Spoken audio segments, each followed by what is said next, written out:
Pedimos a todos que ocupem seus lugares para iniciarmos as atividades do dia com uma oração.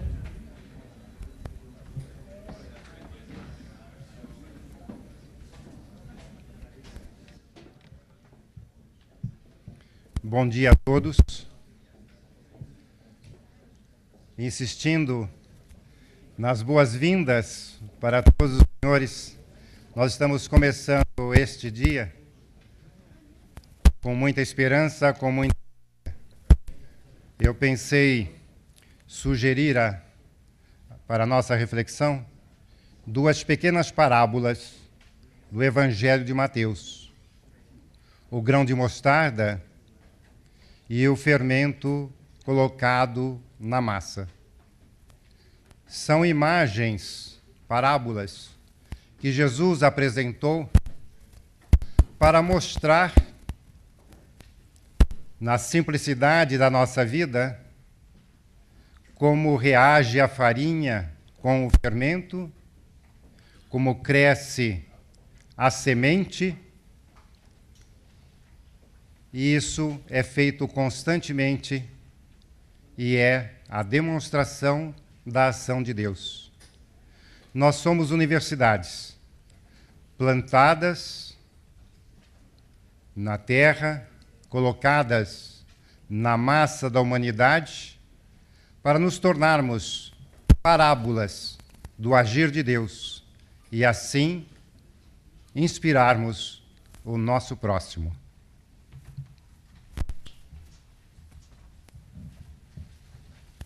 The Lord be with you.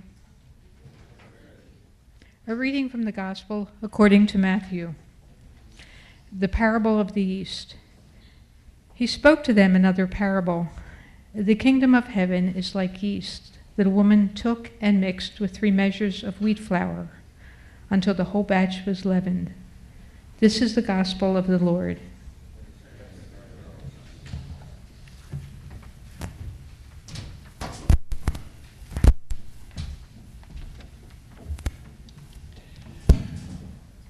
Le Seigneur soit avec vous. Évangile de Jésus-Christ selon saint Matthieu. Jésus leur dit une autre parabole. Le royaume des cieux est comparable à un grain de moutarde qu'un homme prend et sème dans son champ. C'est bien la plus petite de toutes les semences. Mais quand elle a poussé, elle est la plus grande des plantes potagères, elle devient un arbre, si bien que les oiseaux du ciel viennent faire leur nid dans ses branches. Acclamons la parole de Dieu.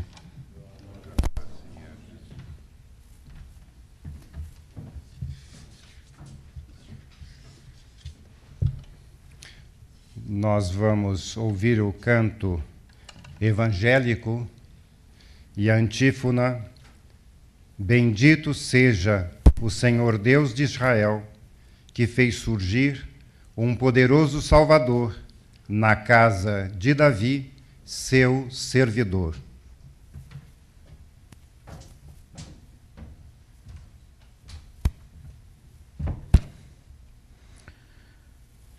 Y Zacarías, su padre, fue lleno de Espíritu Santo y profetizó diciendo: Bendito el Señor Dios de Israel, que ha visitado y hecho redención a su pueblo.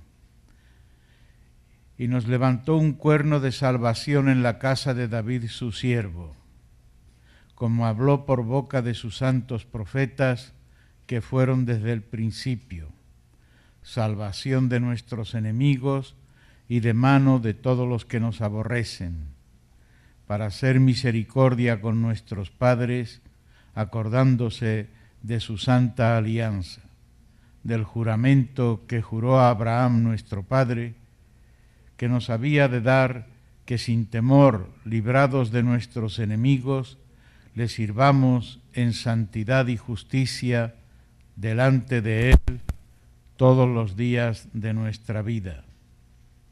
Y tu niño serás llamado profeta del Altísimo, porque irás delante del Señor para preparar sus caminos, dando conocimiento de la salvación a su pueblo para perdón de sus pecados. Por las entrañas de misericordia de nuestro Dios, con que nos visitó el oriente desde lo alto, para iluminar a los que viven en tinieblas y en sombra de muerte, para encaminar nuestros pasos por el camino de la paz.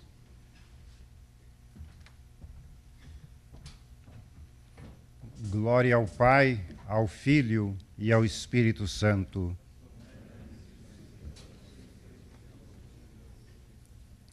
Bendito seja o Senhor Deus de Israel, que fez surgir um poderoso Salvador na casa de Davi, seu servidor.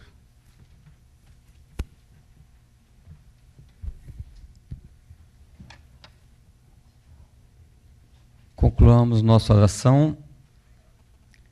Senhor Deus de nossos pais, que concedestes a São Joaquim e a Santana a graça de darem a vida à mãe do vosso Filho Jesus, fazei que pela intercessão de ambos alcancemos a salvação prometida a vosso povo. Por nosso Senhor Jesus Cristo, vosso Filho, na unidade do Espírito Santo.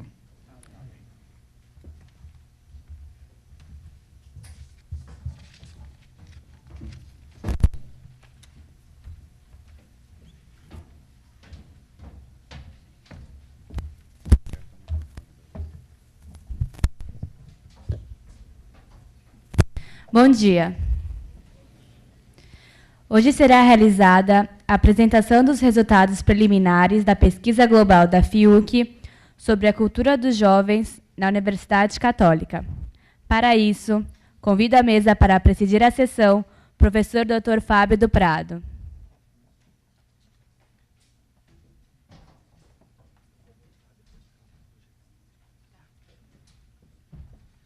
Bom dia a todos e a todas. Satisfação tê-los aqui. Espero que tenham tido uma excelente noite. Estejam animados para mais um dia de intenso trabalho.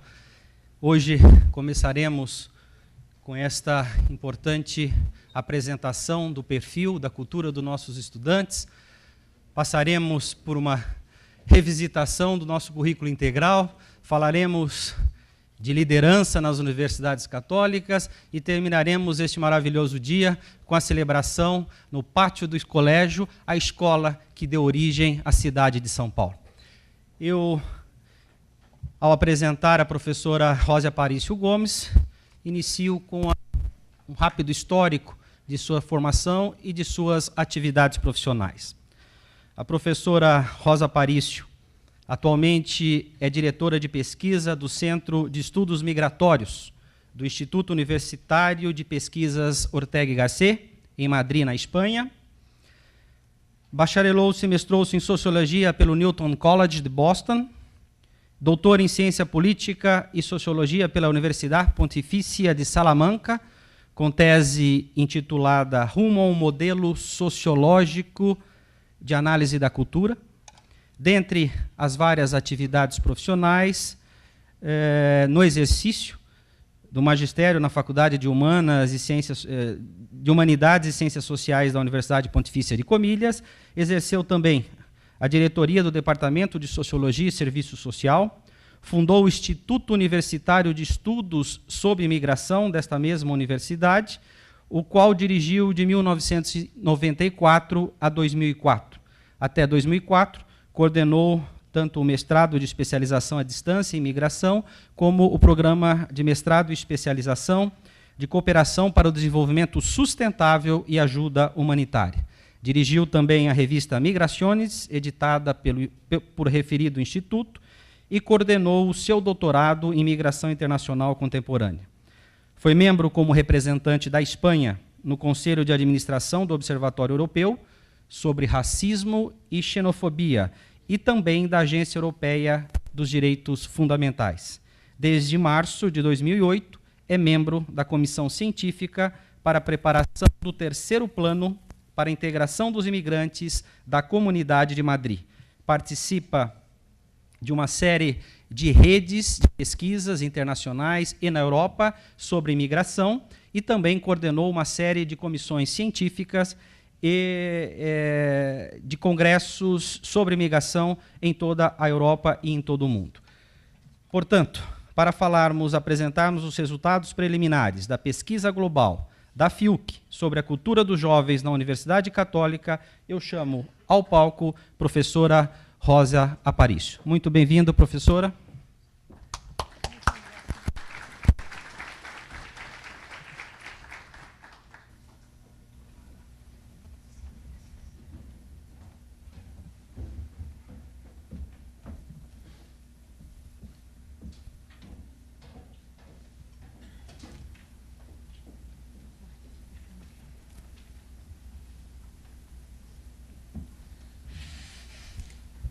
Esto funciona así. Buenos días a todos. ¿No se oye? ¿Ahora sí? Buenos días a todos. Good morning, bonjour. Voy a permitirme hablar en español, puesto que en principio es mi lengua, aunque en un momento pensaba hacerlo en inglés, pero en aras de no alargar el tiempo, lo haré en castellano. Como ustedes pueden imaginarse, para mí ha sido una gran satisfacción, pero también un gran desafío el que Monseñor Thiviers me pidiera que presentara en esta asamblea es más próximo, yo creo, los primeros resultados del gran estudio que él se atrevió a iniciar y llevar adelante sobre las culturas de los jóvenes que estudian en nuestras universidades. Es una gran satisfacción porque me parece que es un estudio en sí mismo enormemente importante para las universidades de la FIUC. Y luego también es único en el mundo por la diversidad de los países a cuyos estudiantes tiene en cuenta. También me ha significado un gran desafío, porque siendo su objetivo enormemente complejo y muy ambicioso, apenas se ha podido llegar todavía en la interpretación de la información recogida, sino a hacer una primera revisión, nada perfecta, de los datos brutos que nos han proporcionado las encuestas hechas en las universidades. Ahora voy a empezar refiriéndome a lo que ha sido esa recogida de datos, aunque primero me parece conveniente precisar cuáles han sido los objetivos del estudio.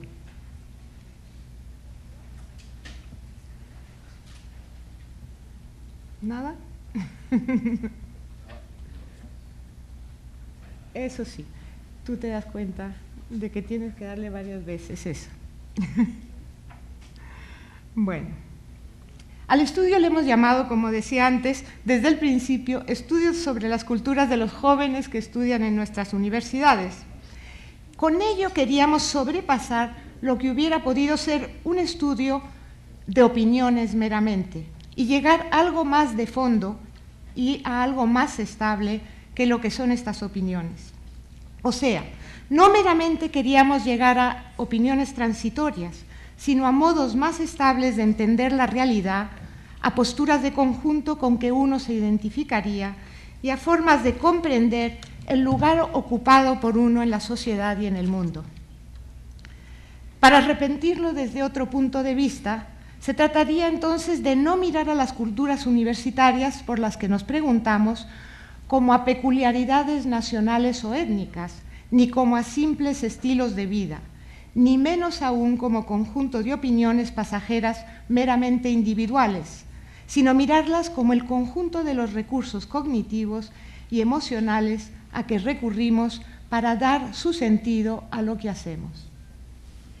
Ese sería entonces el primer objetivo del estudio al que pueden ver recogido en esa diapositiva. Pero también habría otro objetivo no menos importante, aunque es un objetivo posterior a la realización del estudio. Pero si por algo tuvo Monseñor Thiviers la intuición de realizar este estudio, fue también porque esto podía ser un instrumento enormemente importante para las universidades, para su quehacer pedagógico cotidiano. Dicho esto, antes de pasar a contarles los resultados muy preliminares que tenemos, les voy a hacer un recorrido por lo que fue el proceso de la recogida de datos que, como pueden imaginarse, al tratarse de un estudio mundial, ha sido enormemente complejo.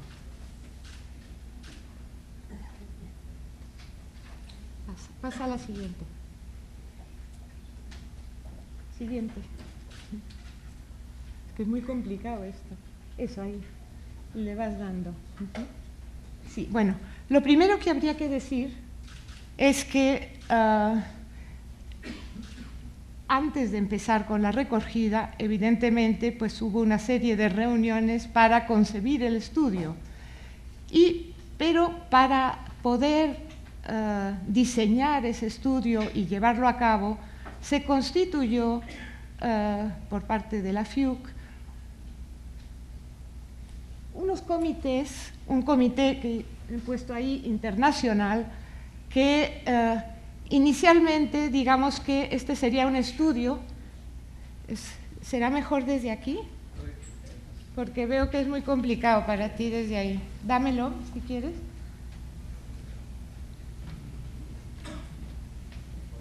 Perdón un segundo, es que la técnica a veces es compleja. ¿Cuál es? Este, vale. Bueno, en cuanto a la organización del estudio, lo primero que hay que ver. Bueno, de este estudio es responsable directamente la FIUC, pero junto a esto se constituyó un comité científico por los mismos personal de la FIUC y sobre todo del Centro de Investigación de la FIUC, de coordinación de la investigación de la FIUC, pero también con expertos de distintas universidades que colaboraron en este diseño. Ahora bien, el estudio se iba a realizar en todos los continentes donde está presente la universidad y por tanto se trataba también de que pudiéramos recoger la sensibilidad de todos los distintos lugares al que íbamos a ir para esa recogida de información. Por tanto, se constituyó también otro comité que lo llamamos de representantes regionales, en el que había de las distintas áreas geográficas en el que dividimos el estudio, que en concreto fueron estas que aparecen ahí. Este comité regional lo que nos ha aportado ha sido pues una retroalimentación a cada paso que se ha ido realizando del estudio y sobre todo tendrá un papel muy importante ya para el análisis regional de los datos. Por supuesto, la otra parte más importante de la organización ha sido la muestra de las universidades, porque el estudio no ha recogido datos de todas las universidades que pertenecen a la FIUC, sino que para ello se constituyó una muestra representativa a partir de diversos criterios que luego veremos. Esto es complicado. Bueno, antes de ver los criterios de la muestra, vamos a ver los pasos que se han ido dando. Hemos querido presentar esto para que puedan ver lo complejo que resulta el llevar a cabo una investigación internacional como esta, ¿no? Por supuesto, lo primero fue redactar un cuestionario, pero ese cuestionario tenía que recoger, como dije antes, las sensibilidades de las distintas regiones a las que iba dirigido el estudio. Por tanto, para ello ha habido una reunión con el Comité Internacional, que también luego intervino en otros momentos. A partir de ahí se redactó el cuestionario final, pero este cuestionario se tuvo que traducir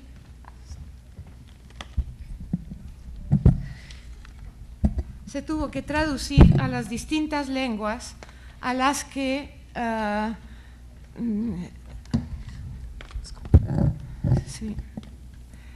las distintas lenguas de los países a los que iba a ir a donde iba a ir el estudio.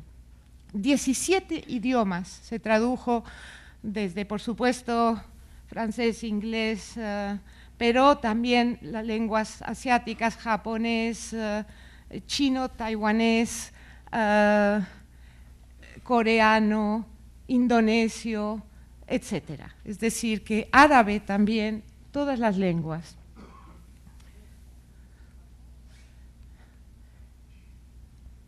Por supuesto, estas traducciones fueron revisadas en parte por miembros del de los comités regional, pero para las lenguas que no estaban presentes en los mismos países donde esas lenguas se hablaban.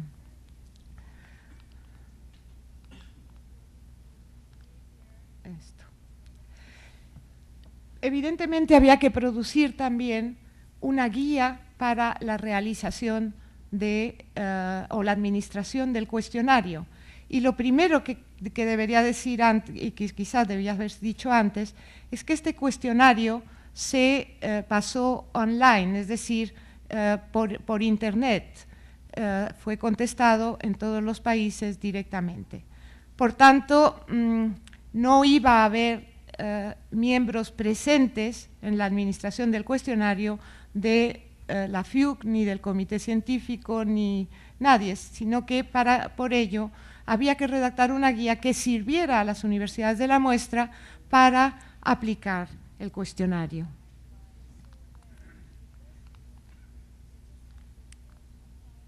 Bueno, luego evidentemente se tuvo que hacer el diseño de la muestra, que también fue muy complejo, y ahora van a ver lo complejo que fue. Bueno, estos son los criterios que se tuvieron en cuenta en el diseño de la muestra. Como ven, hay hasta 7 criterios distintos, empezando por el más amplio, que era el de los continentes. Esto es un poco desesperante. Ay, ahora salen todos juntos, tendrían que salir uno por uno. Bueno, los continentes que iban a estar presentes, luego se dividió por subcontinentes, subáreas. Un tercer criterio luego ya fue dentro de las áreas agrupar países similares.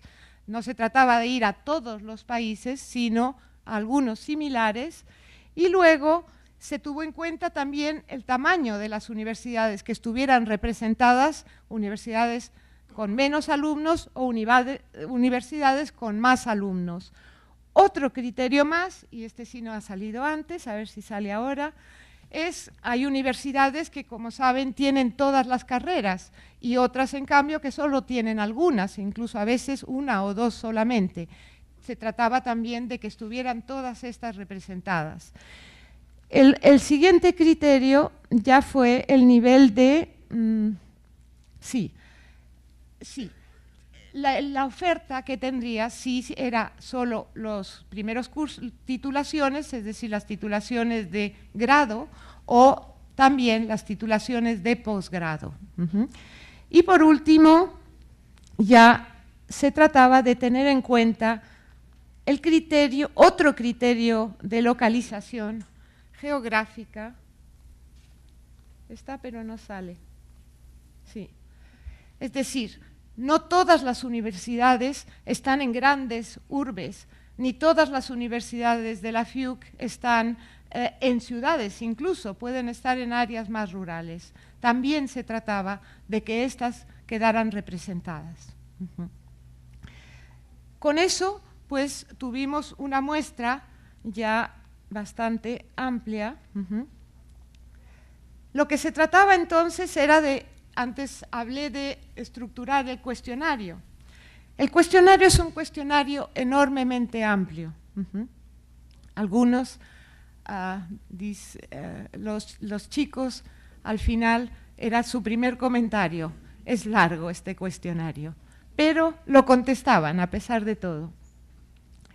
Tiene 15 secciones y 84 preguntas, pero con muchas subpreguntas, hay que decirlo también. Más o menos las secciones que tiene este cuestionario, si salen,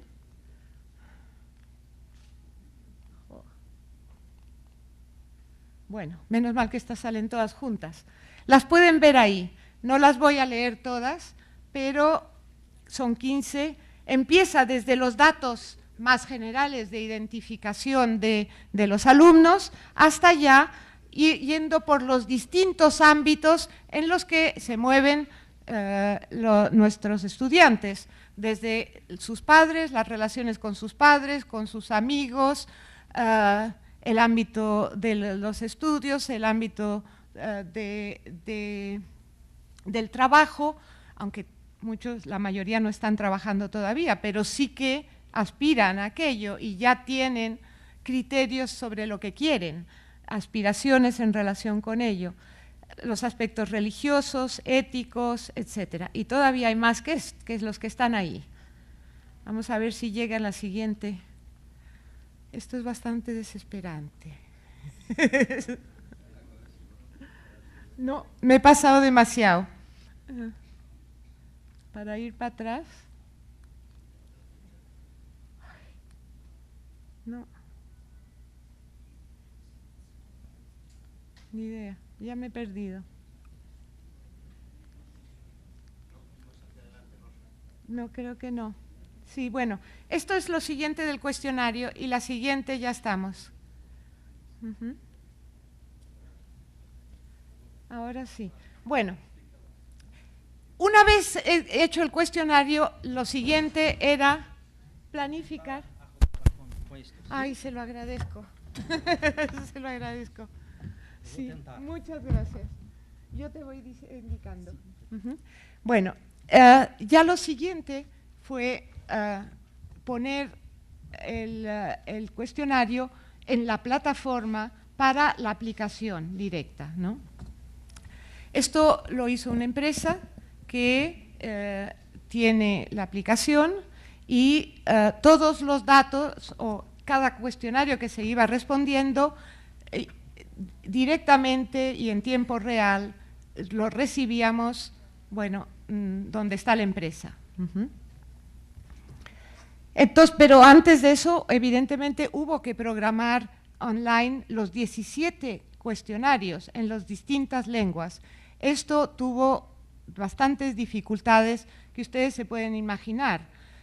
No es lo mismo un idioma que bueno, se escribe de izquierda a derecha que otro que se escribe de izquierda a derecha, y sobre todo cuando lo programas online, que todos los idiomas tienen que tener los mismos espacios, los mismos lugares. Es decir, que hubo que resolver una cantidad importante de problemas técnicos para poderlo realizar. Pasa al siguiente a ver si… Bueno, por supuesto luego vino la invitación a las universidades y lo que se vio es que como era bastante compleja la administración, se decidió tener reuniones con las distintas universidades que pertenecían a la muestra. En unos casos juntando a varias universidades, en otros yendo a cada una individualmente. Gracias. Sí. Y ya por fin llegó la administración del cuestionario. Entonces, eso. ¿Cómo se tenía que llevar a cabo este cuestionario? Que también era un poco fuera de lo que se suele hacer normalmente. Lo que pretendíamos a la hora de hacer esta encuesta es que en las universidades de la muestra no resultaran sesgadas las muestras, lo que pasa muchas veces, porque el sistema más habitual es que uno invita a los alumnos a que contesten o se los envía por correo electrónico o se los da a mano o como sea, y el que quiere contesta. Pero aquí evidentemente no íbamos a forzar a nadie a contestar, pero sí queríamos que en la medida de lo posible no hubiera una autoselección de la muestra, que suele ser lo que ocurre. Normalmente son los más responsables o los que estén aburridos o los que responden y los demás no contestan. Entonces, lo que pedíamos es que la propia universidad dejara un espacio, es decir, un tiempo y un espacio para que se aplicara conjuntamente a cada curso al que iba dirigido el cuestionario, a que se le administrara conjuntamente. Por tanto, bueno, y ahí habría que decir que el cuestionario va dirigido a los del primer curso de grado y último curso de grado. No cogemos los posgrados, porque ahí muchas veces ya son adultos, y aquí vamos a los jóvenes, y que hemos definido como aquellos que tienen menos de 30 años, ¿no? Bueno, eso es bien. Y el siguiente también. Entonces, este fue un poco el progreso, ¿no?, que hicimos. Y hecho esto, pues ya con eso quedaba administrado el cuestionario. Sí. Lo que habría que mostrar entonces, ¿qué es lo que ha resultado al final? Yo no sé si esta es la correcta. Pasa a la siguiente, a ver, ¿qué pasa? ¿Sí?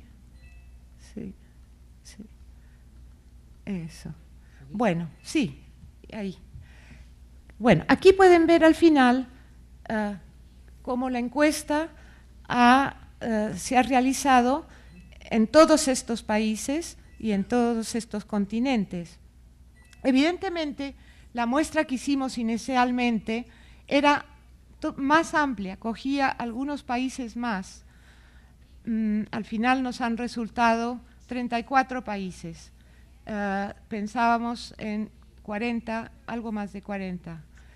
Pero como siempre ocurre, no siempre se cumplen los deseos en una encuesta de esta clase y realmente sigue siendo muy importante lo que se ha recogido aquí. Ahora, como pueden ver, la muestra total en realidad son 17.000. Lo que pasa es que cuando yo he hecho el análisis ahora, lo he hecho sobre una parte de la muestra porque todavía estaban llegando nuevos cuestionarios y yo corté ahí. Pero aquí pueden ver que es bastante importante la muestra que hay de casi todos los continentes, alguno menos, alguno comprensiblemente, algunos menos comprensiblemente. Bueno, con esto pues dejo más o menos lo que sería la explicación del proceso que estuvimos siguiendo y paso, como he dicho antes, a comentar algunos de los resultados que hemos ido obteniendo. Si quieres, espera un poquito. Sí. Uy, mis gafas. Eso ya es más grave. Bueno, entonces, como decía, de esta forma se fueron recogiendo los datos buscados para el trabajo y eso lo saben algunos de los que están aquí porque formaron parte de esa muestra. ¿Qué es lo que entonces vamos a poder avanzar de este estudio?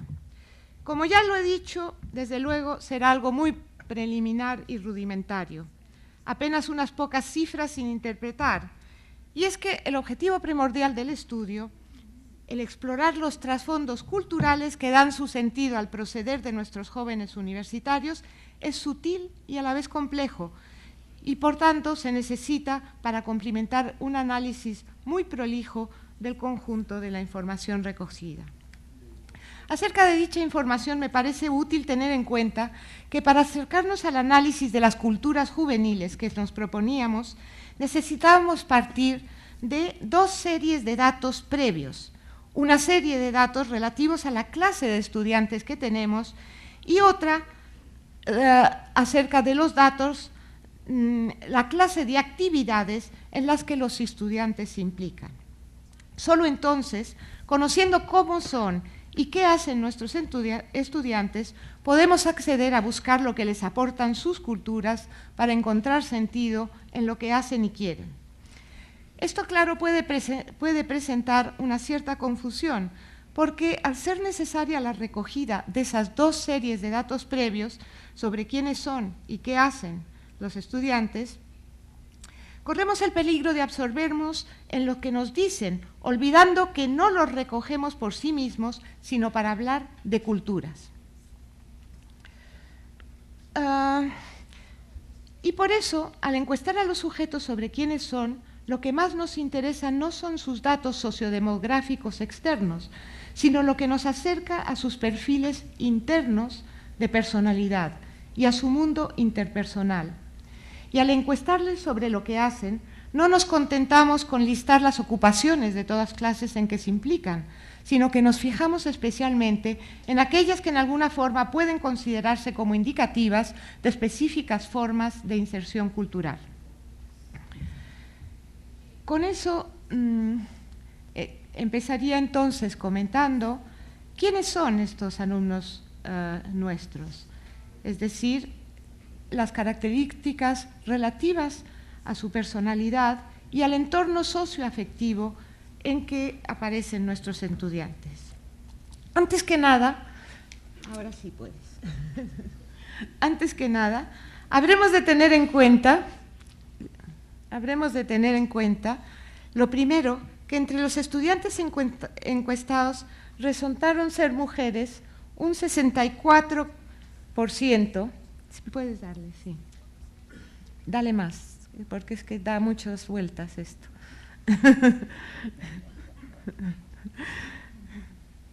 Resultaron ser mujeres un 64%. No, ya. Ya. Y esta proporción de más mujeres solo se altera significativamente en nuestras universidades africanas, hasta bajar allí las mujeres a ser un 47% en vez de un 64%. Gracias. También tiene que ver con este trasfondo la diversidad de las áreas de conocimiento con cuyo estudio se ocupan nuestros alumnos. Se distribuyen así. Ahora puedes darle otra vez. Dale varias veces. Eso, ya. Bueno, ahí pueden verlo.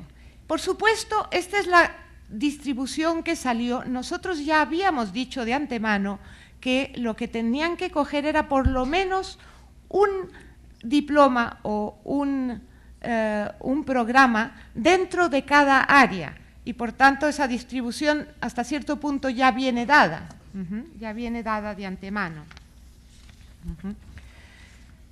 Como era de suponer, la proporción de los varones que estudian ingenierías y técnicas es mucho mayor que la de las mujeres, así como también es bastante mayor la de estas en las áreas de las ciencias de la salud y humanidades.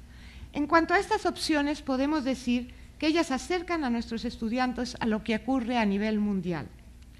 Dichas estas generalidades, podemos abordar ya un asunto para nosotros mucho más importante. ¿Pertenecen nuestros estudiantes a las clases sociales superiores o a estratos sociales menos altos? Ahora sí puedes pasarlo. De forma que nuestras universidades puedan cooperar a la movilidad social ascendente de sus alumnos y no resulten cooperar a la reproducción o estancamiento cultural de las estratificaciones sociales existentes.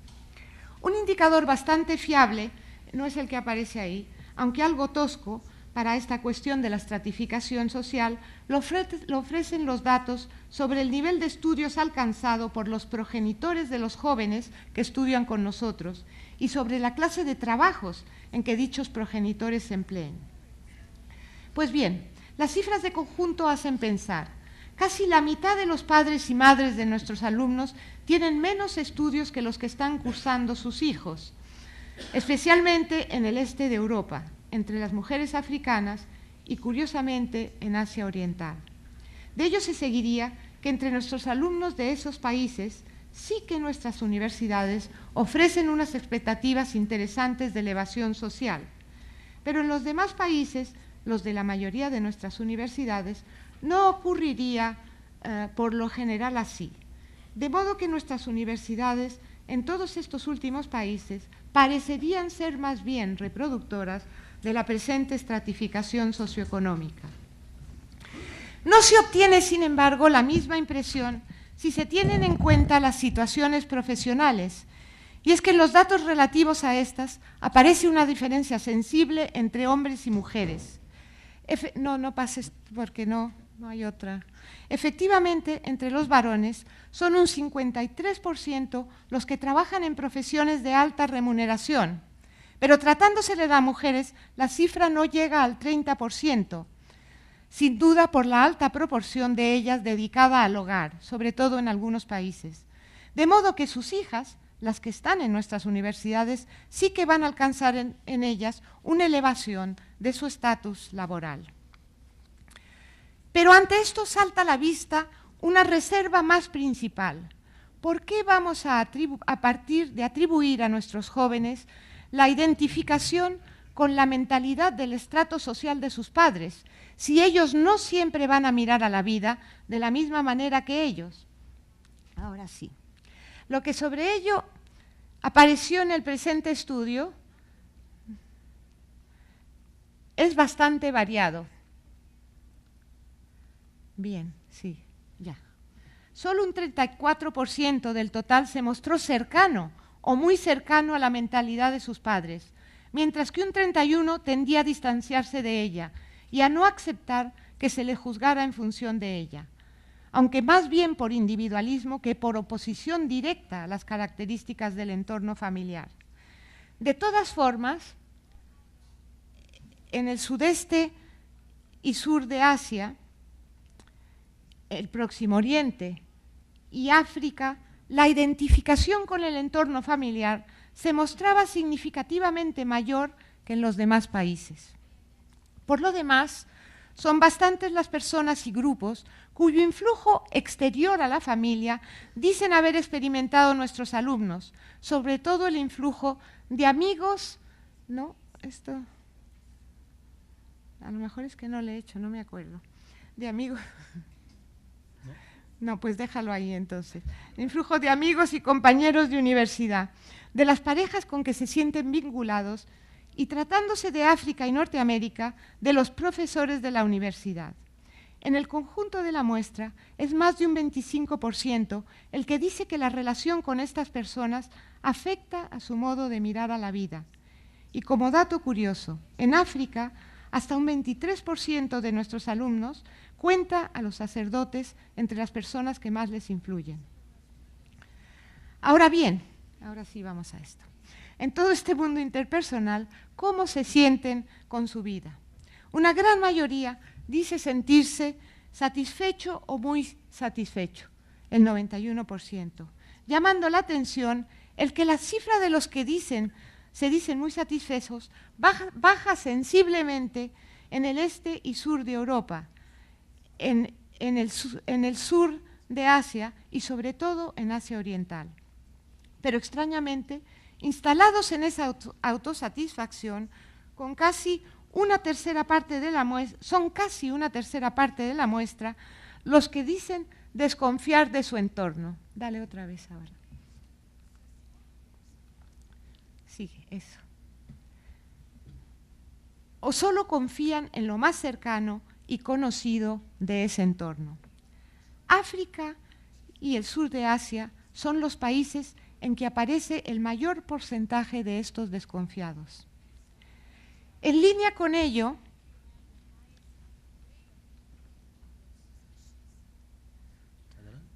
sigue adelante, eso es. En línea con ella, también apareció que su confianza en las instituciones cívicas tiende a ser muy baja. Así resultó cuando se les presentó un listado, que tienen ustedes allí, de algunas de estas instituciones y se les pidió que puntuaran de 1 a 6 la confianza que cada una les inspiraba. Ahí entonces pueden ver la cifra, 4 sería medio, alto, pero ya por debajo sería muy abajo. Y se les pidió que puntuaran de 1 a 6 la confianza que cada una les inspiraba. Indicado en la columna de la izquierda las correspondientes instituciones. En la del medio, la media del nivel de confianza depositada en ella, y en la de la derecha, algunas desviaciones de la media más interesantes. Se puede observar con esto que no hay instituciones ningunas a las que atribuyan por nuestros jóvenes los más altos grados de confianza. Esto concuerda con lo aparecido más arriba al tratar de su autoimagen, puesto que ellos, al comentarla, se presentaban a sí mismos como solo moderadamente confiados en los demás. No es claro lo que la autoestima de los sujetos tiene que ver con estas cifras, de su mayor o menor confianza en el entorno. En todo caso, esa autoestima es más alta que la media en América Latina y más baja en Asia Oriental, en el sur y el sudeste de Asia. Quizás porque en estos últimos países los jóvenes se miden a sí mismos con un nivel de aspiraciones más alto. Los estudiantes que tenemos están, pues, bastante seguros de sí y bastante satisfechos consigo mismos. No es, pues, extraño que preguntados sobre el futuro, sobre su mirada al futuro, haya más de un 70% que lo mira con optimismo, aunque esta cifra baja a menos del 50% en el este y sur de Europa, y también en Asia Oriental. Creo que es muy llamativa esta alta proporción de optimistas y a la vez desconfiados entre los alumnos de nuestras universidades. Y todavía unos últimos datos, como en apéndice, acerca de las afiliaciones religiosas de nuestros estudiantes, porque pueden ser de interés para nosotros. En cuanto a esto, los encuestados se definieron a sí mismos de la forma que ustedes pueden ver en este gráfico. Obviamente, la mayoría van a ser católicos y luego, pero también pueden ver que hay una proporción, aunque más bien baja, que es no creyente y que no se preocupa por la religión. Según estos datos, habría parecido, además, que los más religiosos entre nuestros estudiantes serían los africanos, seguidos de los residentes en el Próximo Oriente y de los latinoamericanos. Los menos religiosos serían los del este asiático. En resumen, los alumnos de nuestras universidades pertenecen en su mayoría, fuera de los del este de Europa, África y Asia Oriental, a familias de niveles académicos y profesionales medios altos, pero estarían abiertos a influjos extrafamiliares que pueden afectar a su inserción social, haciéndola menos clasista. Estarían satisfechos o muy satisfechos consigo mismos y mayoritariamente miran al futuro con optimismo, aunque no tanto los europeos del este y del sur. En lo religioso, apenas llegan al 13% los que no creen en nada o no se preocupan de ello. Pasando pues a tratar de lo que sus ocupaciones nos dicen acerca de sus estudiantes, de nuestros estudiantes, notaría otra vez que aquí, a propósito de esas sus tareas, no nos hemos fijado en todas las que podrían definirles, sino solo en aquellas que podrían ser culturalmente relevantes para situarles en su mundo y ante los demás. Con este propósito empezamos por explorar en una mirada de conjunto la frecuencia con que dicen ocuparse en cosas como estudiar, hacer deporte, escuchar música, etc., en su forma de participación en la vida universitaria, etc. También, por su particular interés cultural, nos interesamos por sus usos de Internet. Y para terminar, también entramos en el tema de su eventual cultivo de prácticas religiosas. Llama la atención que solo un 44% dice estudiar a diario, y habrá de explorarse cómo es que eso puede ocurrir en nuestras universidades. Pero más llamativo es que solo un 33%, quizá vete para atrás, eso es, solo un 33% lea con esa frecuencia la prensa y que sean casi el 50% los que se encuentran con sus amigos menos de una vez a la semana. En la revisión conjunta de los datos habrá que ver si son sus usos de Internet lo que desplaza a su búsqueda de información sobre el entorno o el mundo, o incluso a sus relaciones vivas con amigos y conocidos. Porque un 85% navegaría a diario en Internet y un 67% conectaría con sus amistades en redes sociales tipo Facebook, etcétera, donde incluso llega al 94% el número de los que tienen un perfil abierto. De todas maneras, el tener un blog personal es más bien raro entre nuestros alumnos, aunque en Asia Oriental lo tiene más de un 40%. En cuanto al entrar por Internet en mundos virtuales, parece por lo pronto que culturalmente discriminaría mucho. Es más bien raro en el sur y este de Europa, pero relativamente frecuente en el sudeste asiático, Asia Oriental e incluso África. Lo que se busca en esos mundos virtuales es experimentar con identidades distintas de la de uno mismo y asumir identidades que uno no podría tener en la vida real. Vuelvo sobre el tiempo dado al estudio, porque lo aparecido es un tanto sorprendente. Ya vimos que hasta un 44% dice no estudiar a diario, quizá porque concentran su dedicación a ello en jornadas especiales, los que lo dejan para el día del examen. En todo caso, los que darían estudiar un mayor tiempo serían los africanos, los norteamericanos y los latinoamericanos. Sorprende que en Asia Oriental y en el sur de Asia aparezca el más alto porcentaje de los que dan menos de 2 horas diarias a estudiar, un 75%. Quizás han interpretado lo significado por esta pregunta de un modo más riguroso que los demás. Y queda, aquí no hay, así es que tranquilo, y queda lo que nos proponíamos explorar, tú sigue tranquilo, sí.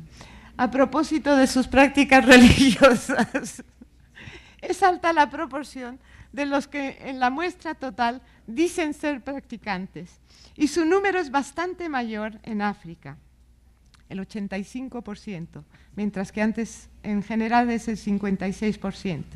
Pero en el sudeste asiático también es el 82% y en el Próximo Oriente el 74%. Practicarían mucho menos los creyentes de Europa del Sur y de Asia Oriental, ofreciendo valores intermedios los norteamericanos y latinoamericanos.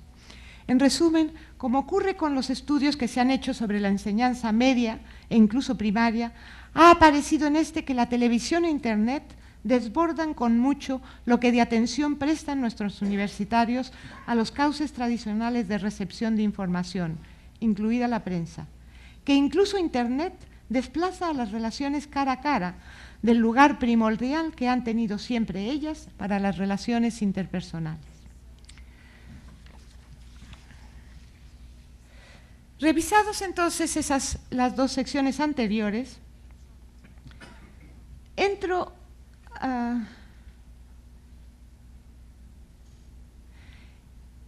ahora comentando sus respuestas a una pregunta en que se les había pedido que señalasen en un listado de 11 aspectos de la vida los 3 aspectos que subjetivamente les parecían más importantes. Y con esto entro ya en el apartado de valores y de orientaciones, ¿no? Pero necesitábamos enseguida comprobar cómo se reflejaba esto en cuestiones más concretas, como la de lo buscado por ellos al querer... es que estoy todavía en general. Por ellos al querer acceder a estudios universitarios, o la de las preferencias a la hora de elegir un empleo, o también la de los proyectos de vida por los que se interesarían a 15 años vista. Midiendo a lo primero, a los aspectos de la vida que les parecen más importantes, se les pidió que eligieran en un listado de 10 de estos aspectos los 3 que les parecían más importantes. Llama bastante la atención el desnudo listado del porcentaje de estudiantes que eligió cada uno de los aspectos propuestos. En la diapositiva pueden ver a cuánto ascendió ese porcentaje en los aspectos de la vida más veces y menos veces seleccionado. No requiere comentario. Solo añadiría que en América Latina y África sube bastante el porcentaje de los que dan importancia primordial a los estudios. Que en Asia Oriental, sur de Europa y Norteamérica, sube también el número de los que elige a las amistades como a una de las 3 cosas más importantes en la vida. Y que a la religión la elige entre los 3 aspectos más importantes de la vida, un 45% en África y un 36% en el Próximo Oriente, frente al 21% que aparecía en la muestra total. Pasando con esto a la cuestión más concreta, de lo que dijeron haber buscado cuando optaron por acceder a estudios universitarios, encontramos, como era de esperar, que la mayoría, hasta un 90%, dice haberlo hecho por ser hoy los estudios necesarios para encontrar un buen trabajo o para poder hacer algo. Pero como se aceptaba el dar varias razones, encontramos que un 43% dice haber querido acceder a la universidad porque le gusta estudiar, un 25% porque quería mejorar su posición social y un 18% porque así podría ser más útil a la sociedad. Y es interesante notar la idea que expresa un 13% de los del sur de Asia que dicen haber ido a la universidad para no empezar a trabajar enseguida después de los estudios secundarios. Por lo demás, en África es menor que en el conjunto el porcentaje de los que han querido hacerlo para encontrar un buen trabajo. Aquí asciende al 64%. Y en cambio, aumenta bastante el de los que dicen haber querido estudiar por ser más útiles a la sociedad. Y surge la pregunta de si estas razones son coherentes con lo que habían dicho sobre los aspectos de la vida que les parecían más importantes. Aquí el trabajo ocupa un ranking mucho más alto que allá y no aparecen como tan importantes la familia, los amigos, el amor. En conexión con esto, se les había preguntado, según antes anticipé, sobre las preferencias que les guiarían a la hora de elegir un empleo. Debían señalar 3 en un listado de 17, de modo que según la combinación de sus opciones pudieran definir sus posturas bastante matizadamente. Pues bien, el análisis factorial de las opciones indicó que dichas combinaciones de su optar responderían a la acción subterránea de 3 factores distintos. Uno, de cumplir aspiraciones de realización personal, otro de cumplir aspiraciones de prestigio social y provecho económico, y uno tercero de realizar aspiraciones altruistas. El primero sería muy o bastante importante para el 78% de los jóvenes, el segundo para el 74%, el de las perspectivas altruistas para el 73%. O sea, que en la elección de empleo nuestros alumnos no se contentarían con el puro pragmatismo, ni con atender exclusivamente a sus gustos personales, ni solo mirar a sus intenciones altruistas. Casi siempre, según lo que dicen, pretenderían conseguir simultáneamente todo. La cuestión sería descubrir si esto significa que siempre quieren compatibilizar su pragmatismo con altruismo y personalización de sus internos, o si más bien han expresado sobre la pregunta las respuestas que consideraban políticamente correctas. Finalmente, la pregunta que se les hizo sobre los proyectos por los que más podrían interesarse en los próximos 15 años, se les hizo de nuevo presentarles un listado de 14 proyectos en que figuraba desde el ganar mucho dinero hasta el de fundar la propia familia o implicarse en política u otras tareas sociales. Debían seleccionar los 3 por los que más se interesarían. No ha llegado aún nuestro estudio de los datos a matizaciones sobre los contextos nacionales en que los estudiantes elegían, pero lo que aparecen ateniéndose a los datos más generales es aquí un mucho mayor pragmatismo que antes. Y es que el tipo de proyecto que para los próximos 15 años interesaría a más encuestados es el de obtener un buen trabajo después de graduarse. Después, el de fundar una familia, el de obtener un posgrado y el de ganar mucho dinero. ¿Sí? ¿Me dejas 5 minutos? Pasando a mirar sus... bueno, ninguno de los otros proyectos, como puede ver, tuvo mucha elección. Pasando a mirar sus aspiraciones y orientaciones desde otro ángulo, se les preguntó por las características que imprescindiblemente tendría que tener un empleo para que lo aceptaran y cuánto influirían en ello las actitudes sociales de la empresa o firma dispuesta a contratarles.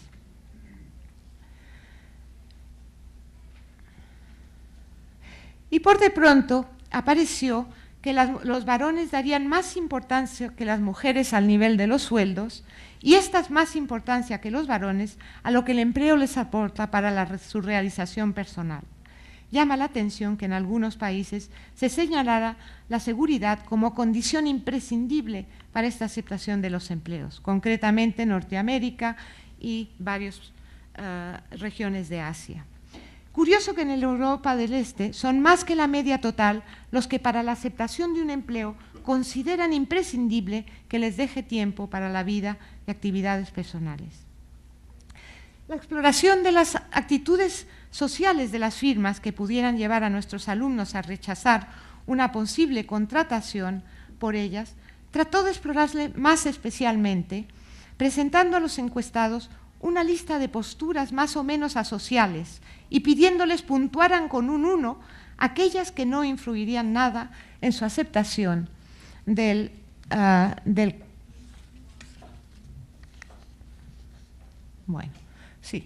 su aceptación del empleo. Bueno, ahí pueden ver cuáles dicen que serían imprescindibles para la aceptación de un empleo y cuáles no.